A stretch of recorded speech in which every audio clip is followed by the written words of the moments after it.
আমরা চলে গেছিলাম সবাই মিলে নৈহাটি বড়মার কাছে। আর এই দিক দিয়ে যে ব্যারিকেড করা আছে এখান দিয়ে আমরা ঢুকে গেছিলাম, একটুও লাইন ছিল না, সোজাসুজি গিয়ে আর পুজো দিয়েছি। আর এটা হচ্ছে কুপনের লাইন, বিশাল বড় কুপনের লাইন পড়েছিল, কিন্তু কিছুক্ষণের জন্য কুপন দিয়েছে। যার যার মাথা পিছু দাঁড়াতে হবে, সবাইকে একটা করে কুপন দেবে, একজন দাঁড়িয়ে যে 10 জন কুপন পাবে তা পাবে না। আর মন্দির দিয়ে পুজো দিয়ে এসেই বাইরে বসেছিলাম। আর এটা হচ্ছে কুপনের লাইন। কিছুক্ষণ গঙ্গার ধারে গিয়ে বসেছিলাম, বলেছিল অ্যানাউন্স করে 12:30 থেকে লাইন কোথায় হবে সেটা বলে দেবে, মানে ভোগের লাইন। তো আমরা সেই মতন এসে দাঁড়িয়ে পড়েছি অ্যানাউন্স শুনে।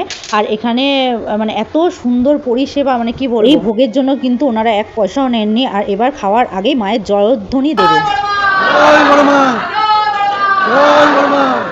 জয় বড়মা বলে কিন্তু অবশ্যই তোমরা কমেন্ট করে যাবে। তোমাদের সত্যিই একটা ভালো দিন যাবে, তোমাদের দিন ভালো যাক, সুখে থাকো, ভালো থেকো সবাই, এটাই কামনা করি। এখানে কিন্তু কুপন দেওয়া শুরু করে সকাল 10টা থেকে 11টা পর্যন্ত। তো সবাই চলে এসো বড়মার কাছে এত সুন্দর ভোগ খাওয়ার জন্য। চলে আসতে হবে সোম, বুধ, শুক্র, এই 3 দিনই ভোগ দেয়। আবারও যেন মায়ের কাছে যেতে পারি। মা তুমি নিজে ভালো থেকো আর সকলকে ভালো রেখো।